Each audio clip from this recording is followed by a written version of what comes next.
제13장 살인마 재행은 프리메이슨이었나? 프리메이슨, 세상에서 가장 오래된 비밀 길사체에 대해서 공부를 하고 있습니다. 폴 제프스, 저 이성훈 옮김. 13장에 어떤 사건이 있을까요? 봅시다. 1888년 8월 31일 금요일, 참고 메리 앤 니콜라스가 런던 동부 화이트채플 지역에서 살해된 채 발견되었다. 8일이 지난 9월 8일 토요일에는 또 다른 창부 애니 채프먼의 사체가 헨버리 거리 뒷골목에서 발견되었다.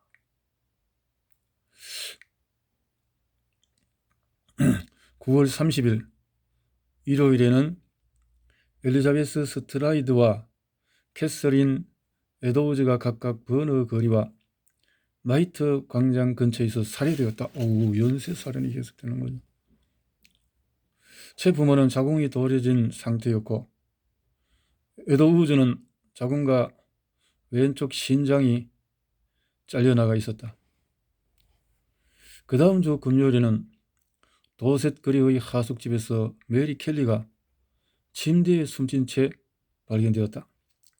런던 경찰 범죄수사부는 화이트채플 지서 소속 에드먼드 레이드 형사 혼자서는 감당할 수 없는 사건이라고 보고 프레드릭 에버린, 워터 앤드리어스, 제임스 맥윌리엄이라는 세 형사와 경찰관들을 사건 수사에 추가 배치하였다. 이거 뭐야? 살인마 잭이 스스로 뻔뻔스러운 잭이라고 적은 188년 10월 1자 엽서. 이렇게 글을 써서 스스로가 뻔뻔스러운 잭이라고 스스로가 자기 자신의 만행이라는 것을 드러내는 이런 문서가 있었네요. 용의자는 없었다. 9월 29일 범인의 이름이 알려졌다. 살인마 잭이라고 서명한 편지가 도착한 것이다. 나흘 전에 쓰여진 그 편지는 나는 창녀가 싫다. 잡히기 전까지는 살인을 계속할 것이다. 라는 내용을 담고 있었다. 9월 30일에 두 건의 살인사건이 벌어진 후 또 다른 편지가 날아왔다. 붉은 잉크로 쓴 그 편지에서 살인마 잭은 스스로 뻔뻔스러운 잭이라고 불렀다. 이 편지의 진위 여부에 대해서는 아직도 전문가들이 논란을 벌이고 있다. 목격자들은 범인이 검은 옷에 책 넓은 모자를 쓰고 번쩍거리는 검은 가방을 들고 다니는 우아한 신사라고 진술했다. 10여 명의 남자들이 용의선상에 올라 조사를 받았지만 곧 풀려났다. 경찰이 집집마다 돌아다니며 단서를 찾았고 수배 전단이 돌았으며 사설탐정민 화이트채플 범죄단 회원들도 수색전에 참여했다. 10월 16일 화이트채플 방범단 대표인 조지 러스크에게 사람 신장 일부가 든 상자가 배달되었다. 가는 거지채로 갈겨 쓴 편지가 동봉되어 있었는데 신장을 튀겨 먹었더니 맛이 아주 좋았으며 할 수 있다면 자기를 잡아보라는 내용이었다. 맞춤법은 엉망이었다. 형사들과 경찰은 범인이 의과대학 학생일 것으로 추정했다. 당시 런던시 경찰국장이었던 찰스 워렌, 이런 의젓하신 분이 경찰서장. 단서는 거의 없었다. 단 한 차례 에도우즈 사건 직후 피로 얼룩진 앞치마가 화이트채플 굴스턴 거리에서 발견되기는 했다. 앞치마 위쪽 벽돌 담장에 유다인은 비난받을 이유가 없는 존재이다 라고 쓰여 있었던 것이다. 하지만 그 현장에 갔던 런던시 경찰국장 찰스 워렌 경은 그 글씨를 지워버리게 했다. 훗날 그는 유다인이라는 것이 유대인으로 해석될 경우 반유대 폭동이 번질 것이 두려워 그런 행동을 한 것이라고 설명하였다. 하지만 그가 영국에서 아주 유명한 프리메이슨 회원이었던 탓에 그 행동은 오랫동안 구설수에 올랐다. 거의 100년이 지나 나온 책이나 영화들에서도 살인마잭은 프리메이슨이 영국 왕실을 지키기 위해 음모를 꾸미는 과정에서 만들어진 가공의 인물이었다고 되어 있다. 또한 모든 살인은 프리메이슨 의식에 맞게 이루어졌다는 주장도 나온다. 군인이자 탐험가, 고고학자였던 찰스 워렌은 영국의 샌드허스트 사관학교를 졸업하였고 1867년에는 팔레스타인 탐사재단의 일원으로서 솔로몬 신전 자리에 세워진 헤로드 신전을 조사하고 예루살렘에서도 중요한 발굴 작업을 하였다. 그 경험을 바탕으로 신전 혹은 무덤, 예루살렘 아래라는 책도 출판하였다. 1859년 12월 30일에 프리메이슨 회원으로 가입한 그는 1863년에 거장 등급이 되었고 1887년에는 지브롤터 278번 우정의 지부 소속으로 영국 총본부 대조합장에 올랐다. 살인마 잭 사건이 터졌을 때 그는 2076번 쿠아투어 코로나티 지부의 대표였다. 이 지부의 모임 장소는 메리 켈리가 살해당한 곳에서 멀지 않았다. 찰스 워렌은 1884년에 이 지부의 초대 장인으로 선출되었고 1884년 11월 28일 지부가 공식 승인받도록 공헌하였다. 이후에 워렌은 아프리카 북부아나로 떠나게 되면서 이 지부는 그가 돌아온 1885년 말까지 모임을 갖지 않았다. 그는 1886년 1월 12일 첫 공식 모임의 모습을 나타냈고 경찰국장을 지내는 3년 동안 열린 7차례 모임 중에 3번의 모임에 참석했다. 1888년 11월 7일 그는 경찰국장직에서 물러났다. 사직 이유는 내무장관 헨리 매튜스와의 갈등 때문이라는 주장이 우세하다. 바로 그날 살인마 잭의 마지막 희생자가 된 메리 켈리의 시체가 발견되었다. 살인마 잭 최종 해결을 쓴 스티븐 나이트 워렌경이 그토록 황급히 증거를 없애버린 이유는 무엇일까? 라는 질문을 던진다. 그리고 경찰 고위 간부가 정의 실현에 그토록 괴치되는 행동을 하게 되는 이유가 오직 한 가지뿐이라는 점을 깨닫지 못한다면 이 사건은 미궁 속에 머무를 수밖에 없다. 워렌경은 정의보다 더 높은 곳에 있는 무언가에 충성을 바쳤던 것이다. 자, 그러면 살인마가 남긴 메시지에서 프리메이슨을 겨눈 것은 무엇이었을까? 그 해답은 유다인이라는 단어에 있다라고 썼다. 주스라는 그 단어는 유대인의 오기가 아니라 히람 아비프를 죽인 세 장인 주벨룸을 가리키는 말이었다는 것이다.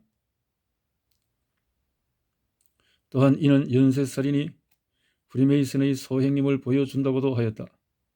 스티븐 나이트의 설명에 따르면 워렌경은 로열 아치 회원으로서 어려움에 처한 다른 로열 아치 회원을 돕고 그를 공경에서 구할 의무가 있다라고 한다.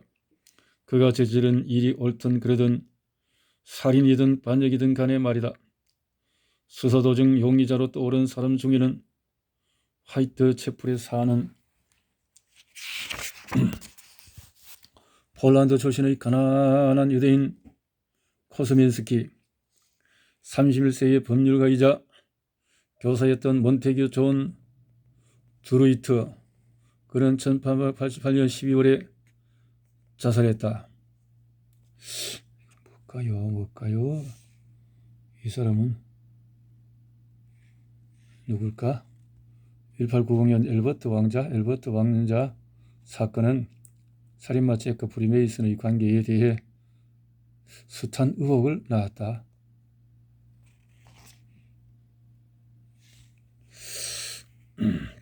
잘했다.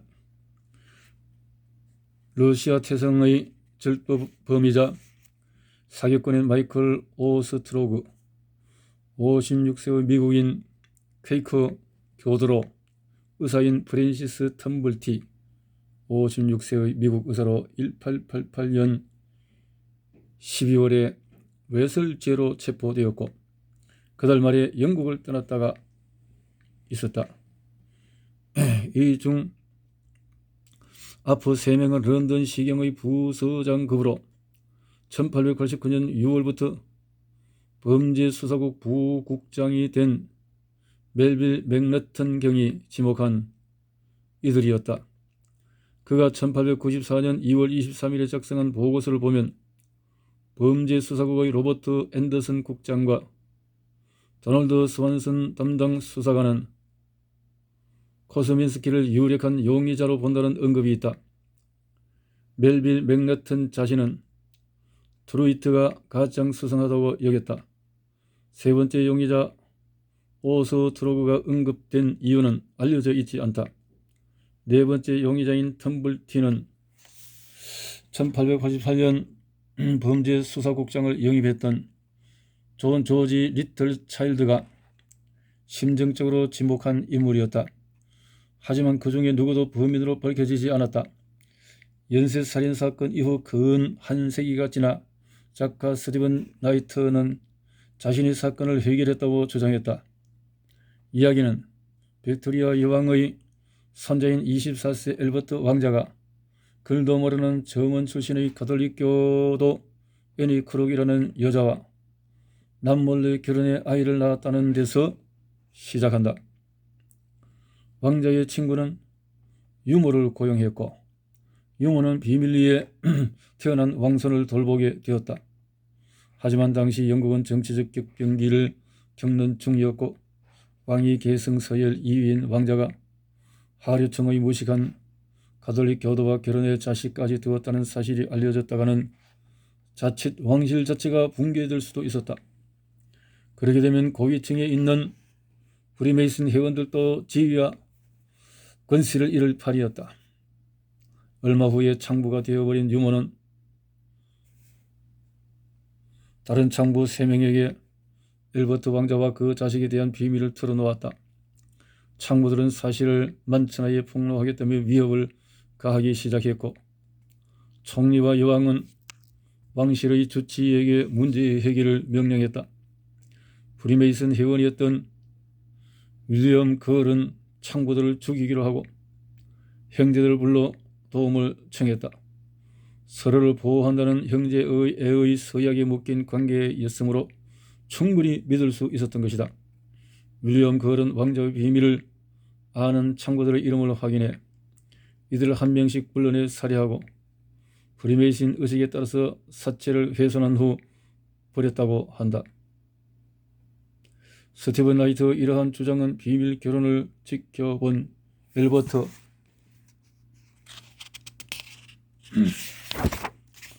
왕자의 친구 월터 시커트가 아들에게 해준 이야기에 바탕을 두었다고 한다. 1976년 작 영화 1000명에 따른 살해를 보아도 셜록 홈즈가 등장해 위와 똑같은 음모를 파헤치고 있다. 영화의 절정 부분을 보면 총리가 홈즈를 불러 수사 중단을 명령한다. 그때 홈즈는 프리메이슨 고유의 신호를 보내며 상대의 입을 막는다. 그리고 주벨룸의 히람 아비프 살해를 근거로 정부 고위층 프리메이슨 회원이 관련된 창부 살인 사건을 설명한다. 2001년작 프롬 헬에서도 비슷한 내용이 전개되는데 여기서는 탐정이 프레드 에벌린이다. 스티븐 나이트의 책을 읽는 독자들 그리고 위에 말한 영화 2편을 관람한 수백만 명의 사람들은 연쇄살인 사건의 전모가 정말 그러했다고 생각하게 되었다. 이에 대해 프리메이슨은 실제 사실을 언급하며 해명하고 있다. 프리메이슨 역사가인 폴 베셀은 프리메이슨 관련설이 전적으로 월터 시커트의 아들 진술에 의존한다는 점을 지적한다. 하지만 1978년 6월 18일에 선데이 타임즈에 실린 기사를 보면 월터 시커트의 아들이 그 모든 이야기는 자신이 지어낸 것이었음을 인정했다는 내용이 있다. 살인마죄 사건의 전문가인 도널드 럼블로우 월터 시커트의 이야기에 문제를 제기한다. 살인마죄 완전한 살해집이라는 자신의 책에서 그는 월터 시커트 이야기에서 검증 가능한 부분들을 보면 사실이 아니라는 결론이 얻어진다고 하였다. 스티븐 나이트 책에 대해서도 증거가 대체 어디 있는가? 증거는 전혀 없다. 사실을 탐구해보면 이 책은 점점 더 신빙성을 잃는다. 어떤 시각에서 보든 스티븐 나이트의 주장을 뒷받침할 근거는 찾을 수 없다라고 썼다. 프리메이슨이 범인이라는 스티븐 나이트의 단언에 대해 폴 베셀의 글을 보자. 폴 베셀이 쓴 글을 보자. 프리메이슨 의식을 알고 있는 사람에게는 그것이 살인마죄의 사체 훼손과는 아무런 상관도 없다는 점이 분명하다.